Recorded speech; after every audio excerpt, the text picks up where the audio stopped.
আন্তর্জাতিক না হলেও আঞ্চলিক মানে গড়ে তোলা হচ্ছে সৈয়দপুর বিমানবন্দর। সরকারি নির্দেশনা অনুযায়ী সম্প্রসারণের কাজও শুরু করেছে জেলা প্রশাসন। তবে জেলাবাসীর দাবি বিমানবন্দরটিকে আন্তর্জাতিক মানে উন্নীত করার। সৈয়দপুর বিমানবন্দর আনুষ্ঠানিক যাত্রা শুরু করে ১৯৭৯ সালে। রংপুর বিভাগের মধ্যস্থলে এর অবস্থান হওয়ায় শিল্প, বাণিজ্য, কৃষি সহ বিভিন্ন ক্ষেত্রে এই অঞ্চলের যোগাযোগ রক্ষায় গুরুত্বপূর্ণ ভূমিকা রয়েছে বিমানবন্দরটির।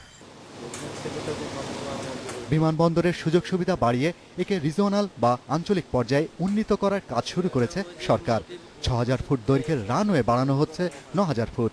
জেলা প্রশাসক বলছেন, সম্ভাব্যতা যাচাইয়ে কাজ শুরু হয়েছে। রানওয়ে সম্প্রসারণের জন্য জমি অধিগ্রহণ ও জনমত যাচাই ইতিবাচক সাড়া পাওয়া গেছে। আমাদের বেশ কিছু এলাকা জায়গা জমি অধিগ্রহণ করতে হবে।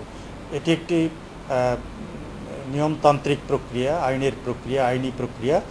আমরা আমাদের প্রাথমিক যে কার্যাদি সেগুলো আমরা করছি। তবে স্থানীয় বাসিন্দা ও ব্যবসায়ীরা দাবি করছেন, সৈয়দপুর বিমানবন্দরকে দ্রুত ইন্টারন্যাশনাল বা আন্তর্জাতিক মানে গড়ে তোলা হোক।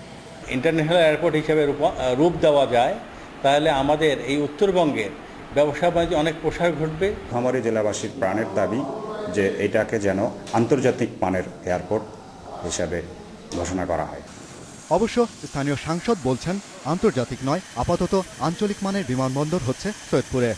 যদি আঞ্চলিক বিমানবন্দরও হয় তাহলেও সংশ্লিষ্ট আমাদের পার্শ্ববর্তী দেশের বিমানগুলো উঠানামা করবে এবং আমরা সেই সব দেশ থেকে মাল আনতেও পারবো এবং আমাদের কিছু জরুরি মাল সেই সব দেশে পাঠাতে পারবো। প্রতিদিন বাংলাদেশ বিমান, ইউএস বাংলা ও নভো এয়ারের 3টি ফ্লাইট ওঠানামা করে এই বিমানবন্দরে। বিমানবন্দরটি আন্তর্জাতিক মানে রূপান্তর করা হলে ব্যবসা বাণিজ্যের প্রসার ঘটবে বলে মনে করেন এই অঞ্চলের ব্যবসায়ীরা। Independent news desk.